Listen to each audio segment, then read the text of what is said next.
que hubo. Que vamos a buscar Isaías capítulo 40.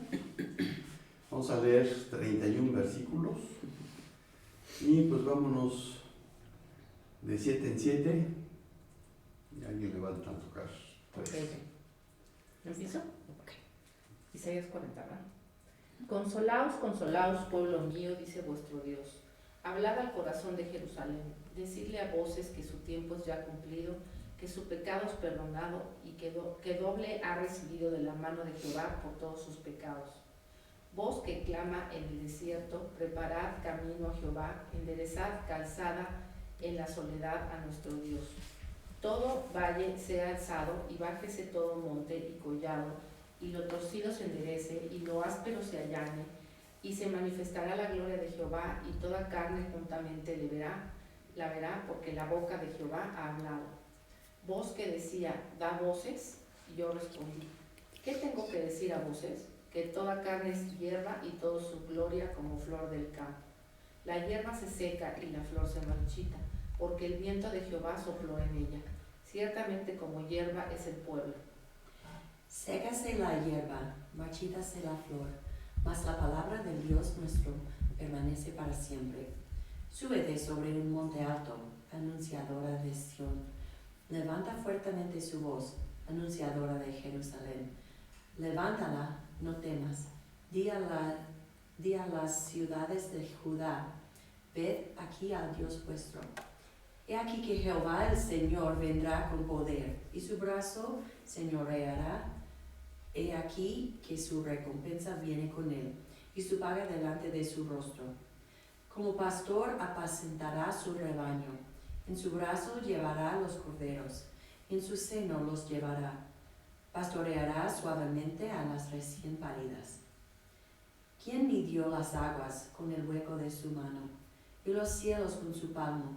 Con 3 dedos juntó el polvo de la tierra, y pesó los montes con balanza y con pesas los collados.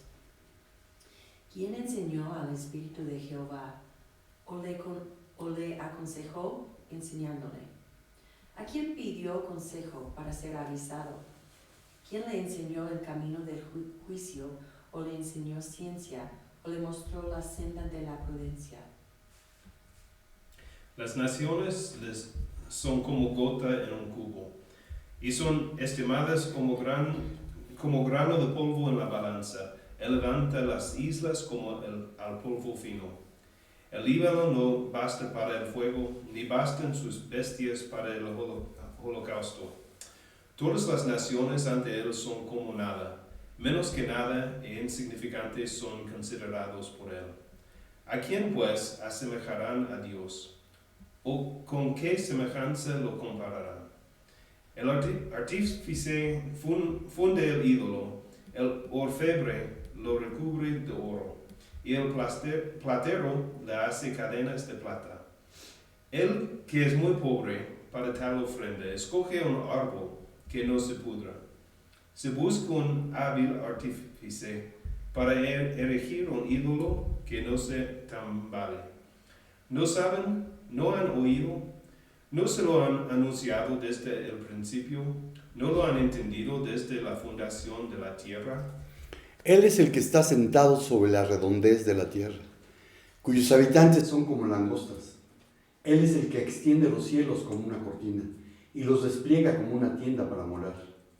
Él es el que reduce a la nada a los gobernantes y hace insignificantes a los jueces de la tierra. Apenas han sido plantados, apenas han sido sembrados, apenas ha arraigado en la tierra su tallo. Cuando él sopla sobre ellos, se secan, y la tempestad como hojarasca se los lleva. ¿A quién pues ustedes me harán semejante, para que yo sea su igual?, dice el Santo. Alcen a lo alto sus ojos, y vean quién ha creado estos astros, el que hace salir en orden a su ejército, y a todos llama por su nombre, por la grandeza de su fuerza y la fortaleza de su poder. No falta ni uno. ¿Por qué dices, Jacob, y afirmas, Israel? Escondido está mi camino del Señor, y mi derecho pasa inadvertido a mi Dios. ¿Acaso no lo sabes? ¿Es que no lo has oído? El Dios eterno, el Señor, el creador de los confines de la tierra, no se fatiga ni se cansa. Su entendimiento es inescrutable. Él da fuerzas al fatigado y al que no tiene fuerzas aumenta el vigor. Aún los mancebos se fatigan y se cansan, y los jóvenes tropiezan y vacilan. Pero los que esperan en el Señor renovarán sus fuerzas, se remontarán con alas como las águilas, correrán y no se cansarán, y caminarán y no se fatigarán. Amén. Amén. Y el mensaje se titula Ciencia y Biblia. Y creo que salió mi ingeniero químico a traducir. Ciencia viene del latín scientia. Y según el diccionario de la Real Academia de la Lengua Española, es el conjunto de conocimientos obtenidos mediante la observación y el razonamiento, sistemáticamente estructurados y de los que se deducen principios y leyes generales. Mientras que la Biblia es la revelación de Dios, el medio por el cual ha dado a conocer a los hombres su plan de salvación y su manera de tratar con los individuos y con las naciones. En la Biblia se revela la condición y el destino del hombre pecador, pero sobre todo se revela la personalidad de Dios, su carácter de amor, bondad, misericordia, justicia y santidad, entre otros muchos atributos. Debemos entender que la Biblia ha sido escrita por hombres pertenecientes a una cultura determinada, en una época determinada, y que se expresan mediante un lenguaje propio de esa cultura. Por lo que, para comprender cabalmente el mensaje de la Biblia, es necesario hacer uso de herramientas científicas, como el análisis lingüístico, la arqueología bíblica, el estudio de los significados de los símbolos, y no pasar por alto los distintos contextos muy diferentes a los nuestros. La Biblia no es un tratado científico, por lo que no pretende aportarnos conocimientos de tal índole. Sin embargo, es inerrable, es decir, no contiene error ni conduce a error, e infalible. Es una precisa y exacta declaración de la verdad divina. Aunque la Biblia no es un libro científico, eso no significa que contradice a la ciencia. Pues como dijese Robert Jastrow, director del Instituto Goddard para Estudios Espaciales de la NASA, el científico ha escalado las montañas de la ignorancia. Está a punto de llegar a la cima más alta. Y cuando sube a la última roca, es recibido por una banda de teólogos que han estado sentados allí durante siglos. Veamos algunas cosas que la ciencia ha encontrado, pero que la Biblia ya mencionaba. El Big Bang, Génesis 1:1. Amén. En el principio creó Dios los cielos y la tierra. Amén. En el principio, Bereshit bara, en el principio creó. Gracias en parte a los poderosos telescopios que escrutan el firmamento, algunos cosmólogos han llegado a la conclusión de que el universo tuvo un repentino nacimiento. Aunque ciertamente hay científicos que no aceptan lo que implica este punto de vista, como Hutton y Hawking, que ya falleció y ya sabe que se equivocó, quienes plantearon la hipótesis conocida como propuesta del universo sin frontera. Por lo que a la pregunta de ¿qué hubo antes del Big Bang? Hace 13.800 millones de años, más o menos, Hawking respondió: no había nada antes del Big Bang, sencillamente porque no hubo ningún antes. El tiempo nació junto con el universo. Muchos científicos han formulado teorías muy elaboradas que muestran cómo el universo pudo haber producido algo desde la nada, pero ninguna de ellas tiene un ápice de evidencia. Y los mismos científicos admiten que están trabajando sobre especulación pura. Neil Turok, director del Instituto Perimeter, un renombrado centro de física teórica con sede en Canadá, dijo: debemos tener en cuenta que muchos de los logros de Hawking se presentaron desde el mejor escenario teórico y con las mejores formas de cálculo de su momento histórico. Pero la ciencia avanza y los postulados de Hawking también tendrían que ser revisados. Muchas de sus ideas vivirán por siempre, aunque es cierto que algunos detalles de sus teorías y algunas de sus concepciones precisan ser corregidos de forma matemática o ser verificadas con experimentos. De hecho, esa es una de las causas que explican por qué Hawking, pese a ser uno de los científicos más conocidos y respetados del mundo, nunca ganó el Nobel de Física. Sus teorías todavía no han podido ser probadas empíricamente y no alcanzan una aceptación universal en el mundo académico por la falta de evidencias experimentales de la mayoría de ellas. Entre sus detractores, muchos señalan también que las peculiares condiciones en las que vivió el físico durante años, debido a su enfermedad, fueron aprovechadas para construir una especie de mito o ícono pop en torno a él. Ahora bien, hay muchos creacionistas que se oponen a creer en el Big Bang. Teoría de George Gamow.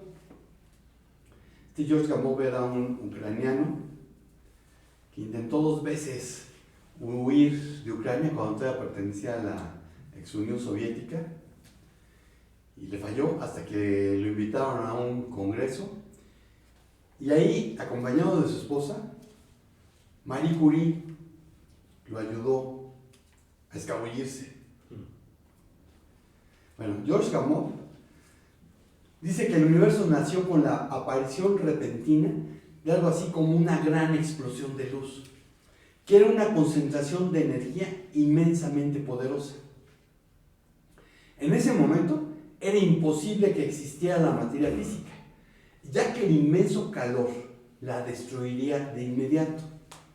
Solo después de que la bola de fuego creada por el Big Bang comenzó a enfriarse, la materia pudo surgir y cristalizar en sus formas actuales.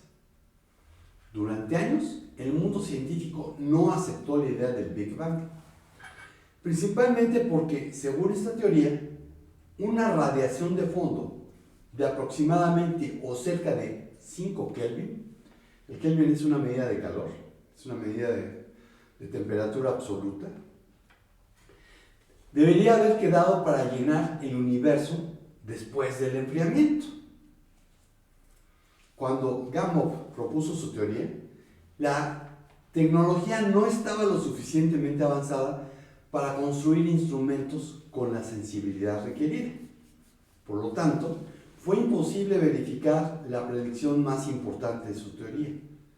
Pero en 1965, Robert Wilson y Arnold Penzias, 2 científicos que trabajaban en los laboratorios Bell en New Jersey, midieron ondas de radio específicas con la ayuda de una antena de detección de microondas muy sensible, la antena Horn. Para su sorpresa, los 2 científicos descubrieron que donde sea que apuntaran su instrumento, podían detectar una radiación electromagnética de fondo muy débil que fluía a través del espacio a una fuerza de 3 Kelvin. Este descubrimiento causó un enorme interés y entusiasmo en la comunidad científica porque proporcionó pruebas de la teoría del Big Bang, tal como lo propusieron George Gamow y sus colegas en 1946, unos 19 años antes. Wernher von Braun, que es el artífice de la llegada a la Luna, dijo: se me hace tan difícil comprender al científico que no reconoce la presencia de una racionalidad superior detrás de la existencia del universo, como comprender al teólogo que quisiera negar los adelantos de la ciencia.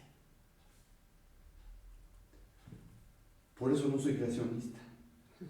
La ciencia me puede decir cuándo inició el universo y con el tiempo, pero no me puede decir que había antes. Pero Moshe ben Nachman, también conocido como Ramban, que sería Rabí Moshe ben Nachman, más conocido como Nachmanides, este hombre vivió de 1194 a 1270. Fue un rabino y filósofo del judaísmo de la corona de Aragón en la Edad Media. Bueno, él dice que antes del universo no hubo nada, pero repentinamente toda la creación apareció como un grano minúsculo. Él da la dimensión del grano, algo muy pequeño, como el tamaño de un grano de mostaza. Vean Mateo 17:20. Amén. Y él les dijo, por la poca fe de ustedes, 17:20, ¿verdad? Por la poca fe de ustedes, porque en verdad les digo que si tienen fe como un grano de mostaza, dirán a este monte, pásate de aquí a allá, y se pasará, y nada les será imposible. Y Lucas 17:6. 17:6. Entonces el Señor dijo, si tuvierais fe como un grano de mostaza, podríais decir a este sicómoro, desarráigate y plántate en el mar, y os obedecería. Amén. Amén.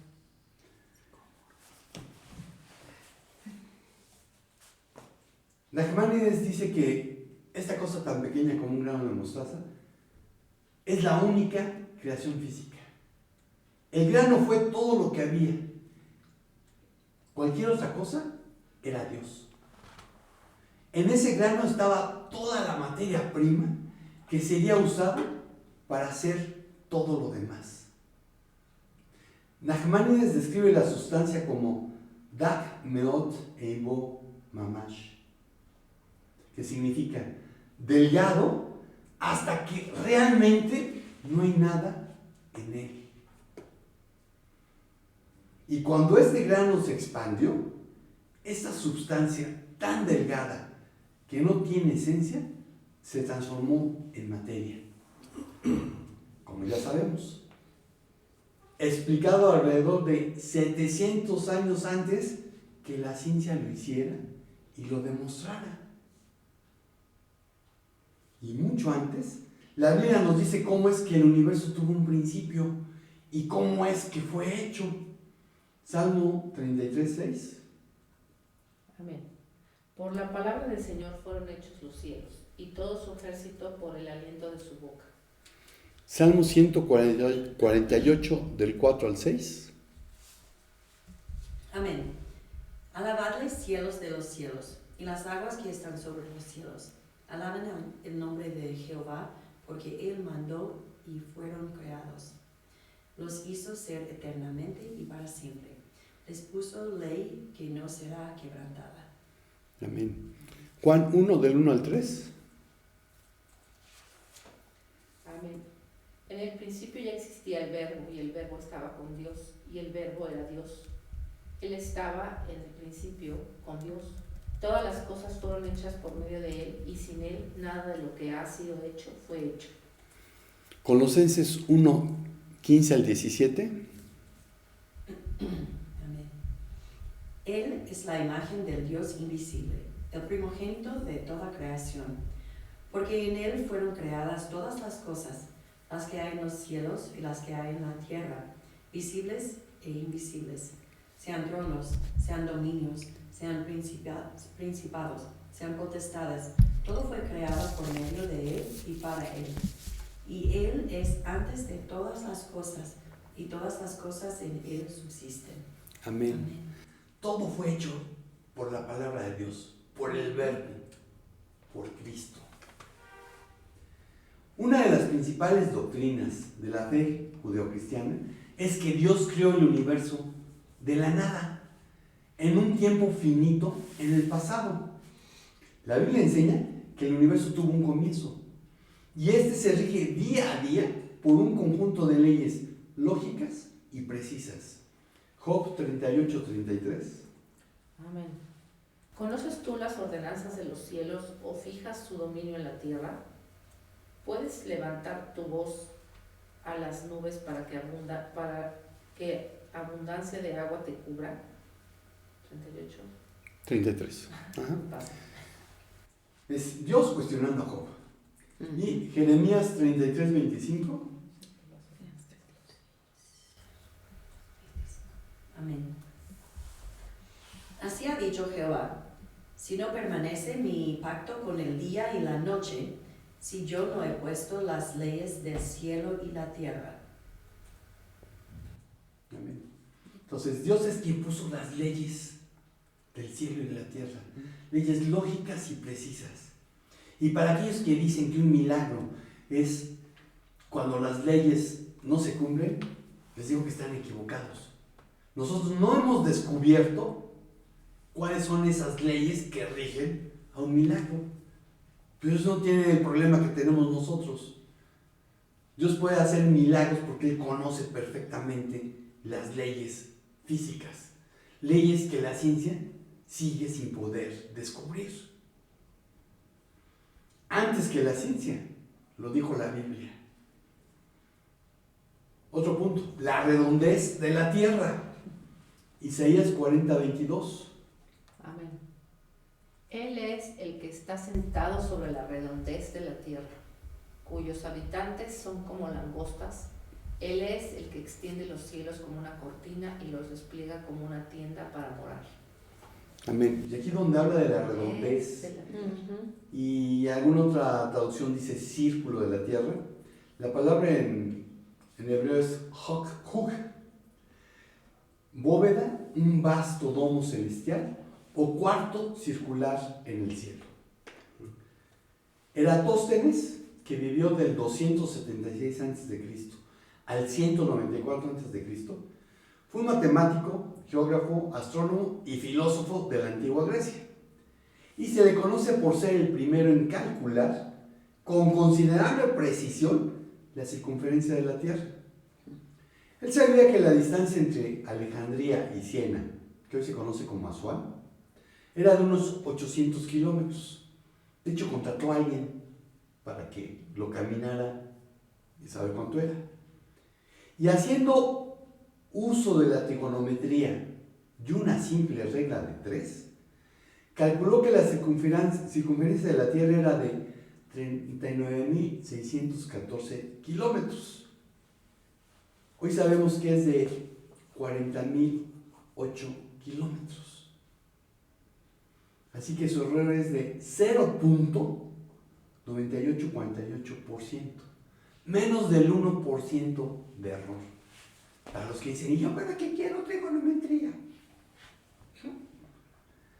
En 1490, todo el mundo sabía que la Tierra era esférica, aunque se debatía sobre la existencia de habitantes en las antípodas. La discusión entre los eruditos de los reyes católicos y Cristóbal Colón era sobre su diámetro, no de que fuera plana. Colón creía que el diámetro de la Tierra, calculado por Posidonio, que vivió del 135 a.C. al 51 a.C., era más exacto que el de Eratóstenes. Bueno, Posidonio calculó 28.350 kilómetros. Eso es casi un 30% de error. Sin embargo, como bien sabemos hoy en día, Colón estaba equivocado y eso le costó que se le estuviera amotinando la gente. En el siglo VIII antes de nuestra era, Isaías aludió claramente al círculo o esfera de la tierra. Y vean lo que dijo Job en 26:7. Job 26:7.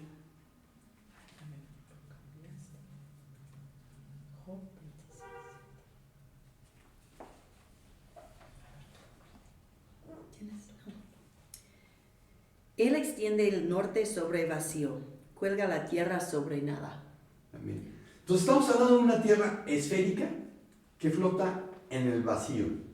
La palabra para vacío en hebreo es tohu, caos, vacío, desierto, nada. Sin nada físico o visible que la sustente. Hoy sabemos que se debe a la fuerza de gravedad. Civilizaciones antiguas, aún hoy consideradas por muchos como sabias, tenían ideas absurdas respecto a cómo se encontraba sostenida la tierra. Grecia, los escritos de Homero y Hesíodo nos hablan de un gigante poderoso, responsable de sostener los cielos con sus grandes manos y sus fuertes hombros. Su nombre es Atlante o Atlas. El portador es un joven titán al que Zeus condenó a mantener la tierra separada del cielo por toda la eternidad. La India, para aquellos que creen que son sabios los indios. La tierra se encuentra sostenida por 4 elefantes posados sobre una tortuga. La tortuga se balancea encima de una cobra. Ay, Dios mío. Cuando alguno de estos animales se mueve, la tierra se mueve y tiembla. No, súper sabios los indios. En África Oriental, la tierra es un disco plano, sostenido en un lado por una enorme montaña y en el otro por un gigante. La esposa del gigante sostiene el cielo. La tierra tiembla cuando él deja de abrazarla. En África Occidental, un pez gigante carga una piedra sobre su espalda. Una vaca se encuentra sobre la piedra, balanceando la tierra sobre uno de sus cuernos. De vez en cuando, el cuello le duele y lanza el globo de un cuerno al otro, haciéndolo temblar. Colombia, cuando la tierra fue creada, descansaba firmemente sobre 3 ramas de madera. Pero un día el dios Shipshakun decidió que sería divertido ver la ciudad de Bogotá bajo el agua e inundó las tierras. Como castigo, fue forzado a cargar el mundo sobre sus hombros. A veces se molesta y da fuertes pisadas, haciendo temblar la tierra. En América Central, la tierra es cuadrada, sostenida en sus 4 esquinas por 4 dioses. Cuando ellos deciden que la tierra se está sobrepoblando, la inclinan para deshacerse del exceso de personas. Siberia. La tierra descansa sobre un trineo manejado por el dios Tuli. Los perros que jalan el trineo tienen pulgas. Cuando se detienen para rascarse, la tierra tiembla. En Latvia, un dios llamado Drevkuls carga la tierra en sus brazos mientras camina por los cielos. Cuando tiene un mal día, maneja su carga toscamente, haciendo que la tierra sienta el temblor. Japón. Un gran pez gato, o Namazu, yace enroscado bajo el mar, con las islas de Japón sobre su espalda. Un semidios, o Daimyojin, sostiene una pesada piedra sobre su cabeza para evitar que se mueva. Cuando el Daimyojin se distrae, el Namazu aprovecha la ocasión y se sacude, haciendo temblar la tierra.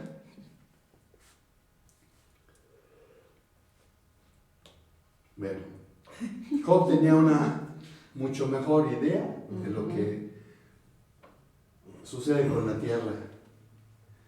Hace más de 100 años la ciencia explicó que todos los objetos son atraídos por la fuerza de gravedad, por lo que la tierra es atraída por el sol y está cayendo continuamente hacia él.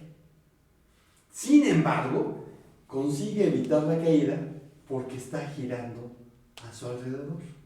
La fuerza centrífuga nos impide caer en el sol. Qué bueno. Sí, claro. Esta velocidad en su traslación permite a la Tierra mantenerse a una distancia más o menos constante alrededor del Sol. Curiosamente, la distancia justa para que haya vida.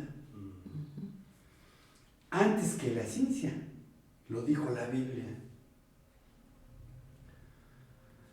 Otro punto, el cuerpo del hombre. Génesis 2:7. Amén.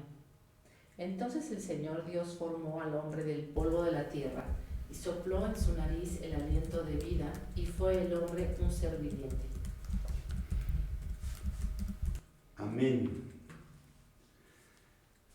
En hebreo, donde dice hombre, la palabra es Adam. En español decimos Adán porque no tenemos palabras que terminen en M. Pero la palabra es Adam, que significa persona, humano, un ser humano de cualquier sexo, humanidad, raza humana, una clase de ser creado por Dios sin distinción de sexo, con un énfasis en una clase de criatura distinta de los animales, plantas o incluso los seres espirituales. Y de hecho, una vez que de Adán Dios formó a la mujer, Adán es el nombre propio del varón.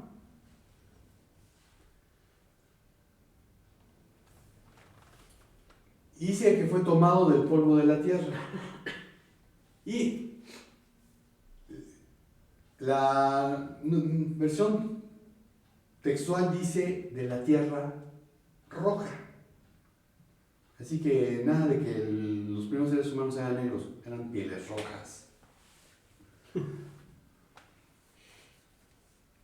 Y la palabra en hebreo es Adama, suelo, polvo, tierra como terrón, barro o finas partículas. Y la raíz de Adama, Adam y Edom es la misma en hebreo. Por eso dice tierra roja, porque Edom significa rojo. Entonces, la raíz de Adam, Adama y Edom es la misma.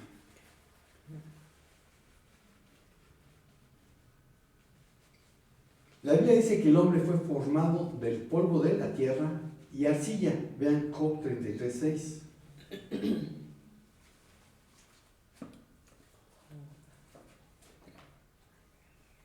33:6. Amén.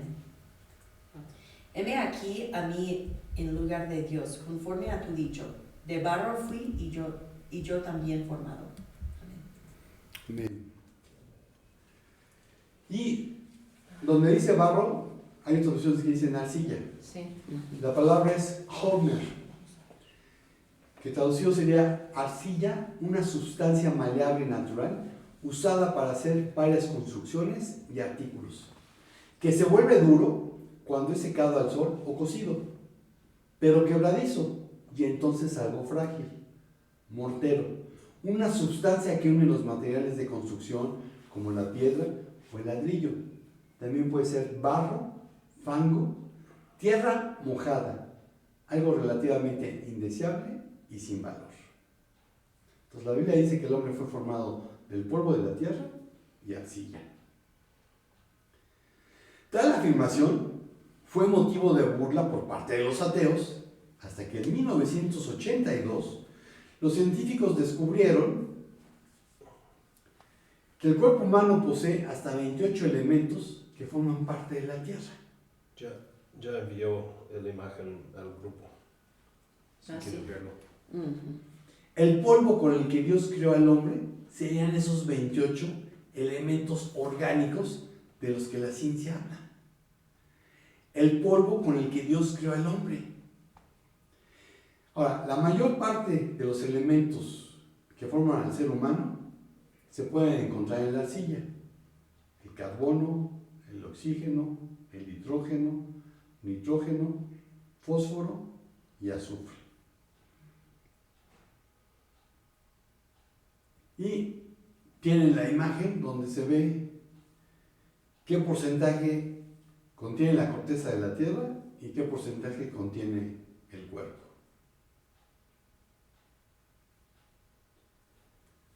Así que cuando morimos, nuestros cuerpos vuelven al polvo nuevamente. ¿Qué dice Génesis 3:19?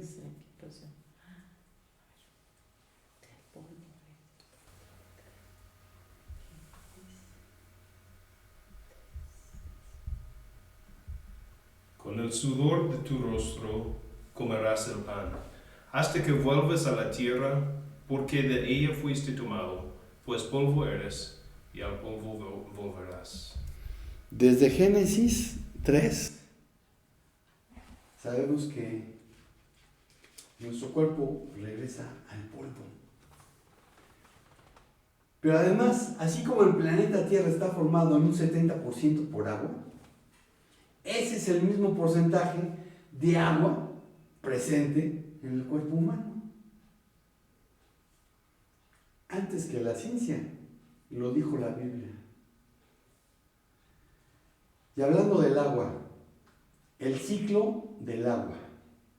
Eclesiastés 1:7. Eclesiastés 1:7. Amén. Los ríos todos van al mar, y el mar no se llena. Al lugar de donde los ríos vinieron, allí vuelven para correr de nuevo. Amén. Entonces, esto lo está escribiendo Salomón. Estaríamos hablando más o menos por ahí del año 1000 antes de Cristo. Y Salomón describió perfectamente el ciclo de condensación y evaporación del agua. El sol evapora el agua del océano, el vapor de agua se eleva y se convierte en nubes, y el agua de las nubes vuelve a caer a tierra como lluvia, formando los ríos que corren de nuevo al océano. Todo el mundo sabe eso, hasta un niño de primaria. Bueno, pues fue hasta la época de Galileo, en 1630 después de Cristo, que esto se supo. Pero Salomón ya lo sabía, 2500 años antes. También sabía que el viento sopla hacia el sur y gira hacia el norte. Va girando de continuo y de nuevo vuelve el viento a sus giros. Eso viene en Eclesiastés 1:6. ¿Has oído hablar del efecto Coriolis? No. Bueno, el efecto Coriolis se puede ver no solamente en los vientos, sino también se puede ver cuando tapas el grifo del agua, cuando tapas el agua y la dejas correr de nuevo. En el hemisferio norte va a correr en el sentido de los manecillas del reloj. En el hemisferio sur lo va a hacer en sentido contrario. Wow. Ese es el efecto Coriolis. Bueno, eso pasa con los vientos. Salomón estaba hablando de ello. Recientemente los meteorólogos encontraron que el viento viaja formando circuitos. Los ríos y los manantiales existen gracias a la lluvia. La nieve o el granizo que cae de las nubes que se forman al evaporarse el agua de los océanos y de otras fuentes. Vean Job 36, 27 y 28. Job 36, 27 y 28. 27.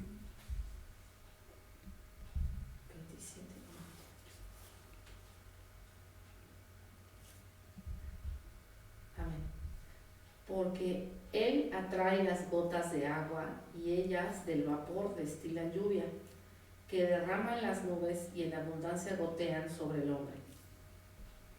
Amén. Ahora vean Isaías 55, 10 al 11.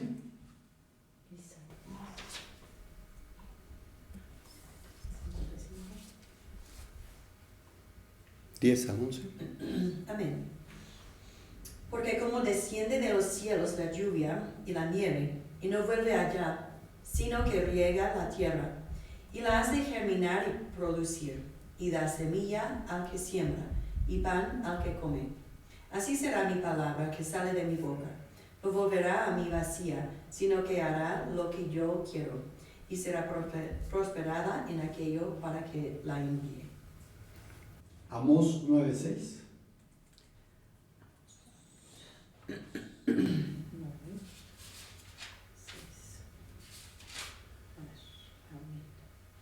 El que edifica en los cielos sus altos aposentos y sobre la tierra ha establecido su bóveda, el que llama a las aguas del mar y las derrama sobre la superficie de la tierra, el Señor es su nombre. Amén. Entonces la Biblia ya hablaba del ciclo del agua antes que los científicos hablaran de él.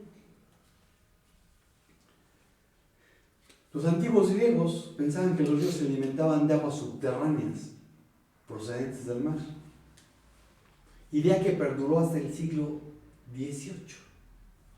Estamos hablando de los 1700. Bueno, el ciclo del agua ya estaba descrito en la Biblia. Antes que la ciencia, lo dijo la Biblia. Como conclusión, la relatividad. Salmo 90 del 1 al 4. Salmo 90 del 1 al 4.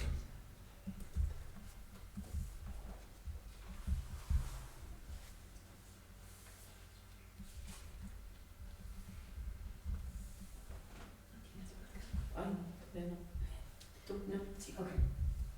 Amén. Señor, tú nos has sido refugio de generación en generación. Antes que naciesen los montes y formases la tierra y el mundo. Desde el siglo y hasta el siglo, tú eres Dios.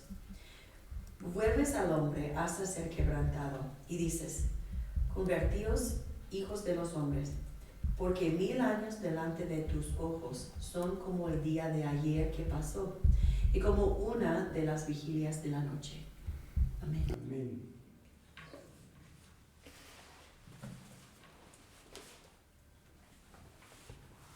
Porque 1000 años son ante tus ojos como un día, como un ayer que ya pasó, como una vigilia en la noche. La ciencia ha avanzado muchísimo en las últimas décadas. Viejas teorías han cedido el paso a otras más novedosas. Lo que un día se admitió como verdad, ahora tal vez se considere falso. Y si tienes curiosidad, chécate desde los griegos hasta el día de hoy las diversas teorías que han existido respecto al átomo. Checa desde los griegos. Por lo que los libros no dejan de revisarse, los libros de ciencia. Ciertamente la ciencia aporta datos, pero si estos datos los interpretamos desde la fe bíblica, nos ayudan a comprender de mejor manera la providente y amorosa acción de Dios, que todo lo conduce para bien de los que ama. Nachmanides explicó que en el día 1 el tiempo fue creado. Einstein nos enseñó que la cosmología del Big Bang no solo trae en existencia espacio y materia, sino que también el tiempo es parte de esta cuestión.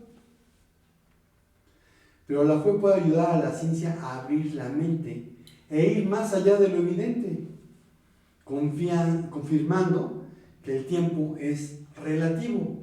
Segunda de Pedro 3:8.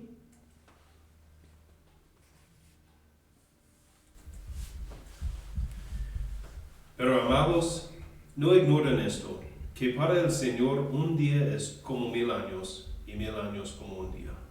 Amén. Y Pedro estaba citando el Salmo. El tiempo es una dimensión. Generalmente nosotros pensamos en solo 3 dimensiones. Lo que está a nuestros lados, lo que está hacia arriba y abajo. Y sería en dónde nos movemos. Pero pasamos por alto el tiempo. Todo lo vemos en 3 dimensiones. Pero el tiempo es una dimensión más. No es lo mismo yo tenga mi mano aquí a que la tenga acá. Y si la vuelvo a tener aquí, pues está de nuevo. Sí, pero ya pasó el tiempo. Ya cambió una dimensión.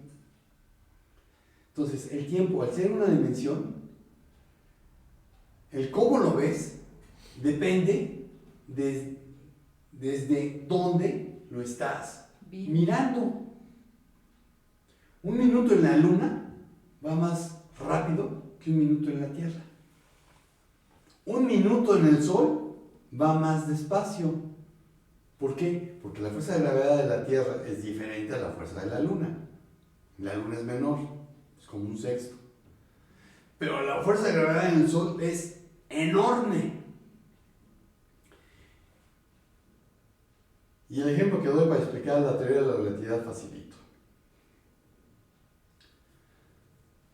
Imagínate que vas viajando en un vagón de ferrocarril. Y el ferrocarril en el que vas viajando se está moviendo a 100 kilómetros por hora. Tienes un amigo con el que estás hablando por celular abajo y mide con un radar la velocidad a la que pasa el vagón en el que tú vas. Oye, ¿a cuánto voy? A 100 kilómetros por hora. Tú estás sentado en el ferrocarril, te apuntas a ti mismo con un radar y dices, no es cierto, yo estoy inmóvil, no me estoy moviendo. ¿Quién está mintiendo, tú o tu amigo? Los dos dicen la verdad, pero uno está sentado en el ferrocarril que se está moviendo y el otro está afuera del ferrocarril. Entonces, el marco de referencia es diferente.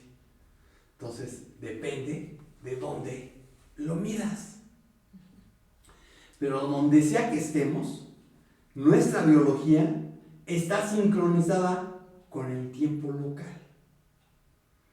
Si pudiéramos mirar de un sistema a otro, veríamos el tiempo de manera muy diferente, porque dependiendo de factores como la gravedad y la velocidad, percibiríamos el tiempo de manera muy diferente. El flujo del tiempo varía de un lugar a otro.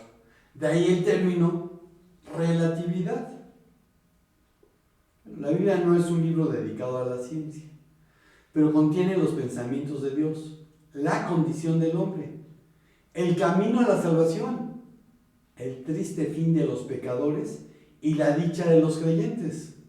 Sus doctrinas son santas, sus preceptos irresistibles, sus historias ciertas, sus decisiones inmutables. Dios se ha revelado a sí mismo mediante la palabra, que fue escrita y preservada.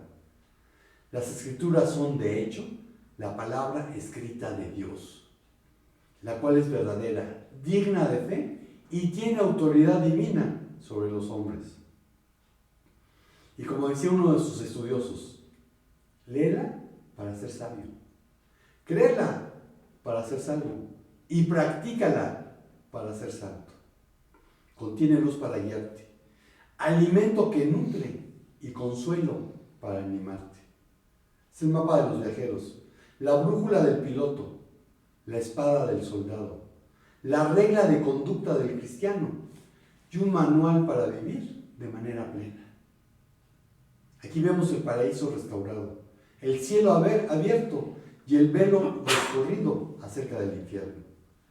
El Mesías es el tema principal, nuestro bien, su propósito y la gloria de Dios, su fin. Léela despacio, frecuentemente y con oración. Es una mina de riquezas, un paraíso de gloria y un río de placer. Recompensa el empeño puesto en su lectura y condena a todos aquellos que tienen en poco su sagrado contenido. Es el libro de los libros, el libro de Dios, la revelación de Dios al hombre. Y te diría quién es el autor si supiéramos quién lo escribió, pero es anónimo.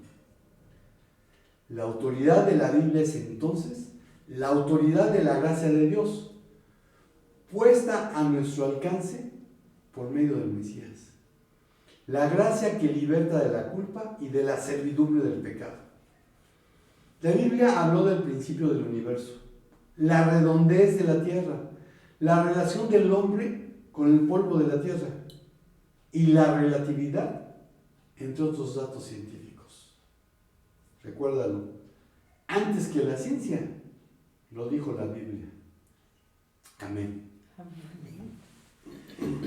Y Señor, te damos gracias porque lámpara es a mis pies y lumbrera a mi camino. Gracias porque, Señor, la Biblia contiene tu palabra. Porque en la Biblia tú nos has dicho lo que quieres y esperas de nosotros. Porque, Señor, nos has dado un manual de vida que muchos siguen sin querer tomar en cuenta, pero también que muchos no conocen porque no se los hemos llevado. Y, Señor, perdona esta ingratitud, esta pereza, esta tardanza en cumplir la obra que nos has dado.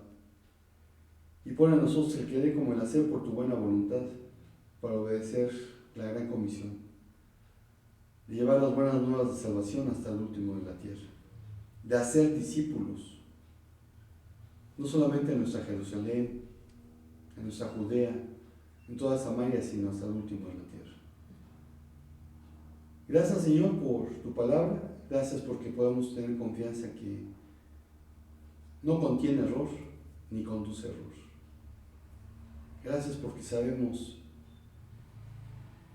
que en la Biblia encontramos la verdad, que en la Biblia podemos platicar contigo y que aunado a la oración es una comunicación perfecta. Y pedirte por aquellos que aún no tienen esta comunicación contigo, que aún no tienen una relación personal, cercana, íntima de amor con el Dios que los ama. Gracias en el nombre de Jesús. Amén. Y hermanos, amigos de internet, estamos despedidos. Si fue demasiada ciencia y tienes dudas, o si fue demasiada Biblia y tienes más dudas, pues no dejes de mandarnos un correo electrónico. Shalom, shalom. Estamos despedidos. Hasta la próxima semana, si Dios no dice otra cosa. Amén. Amén.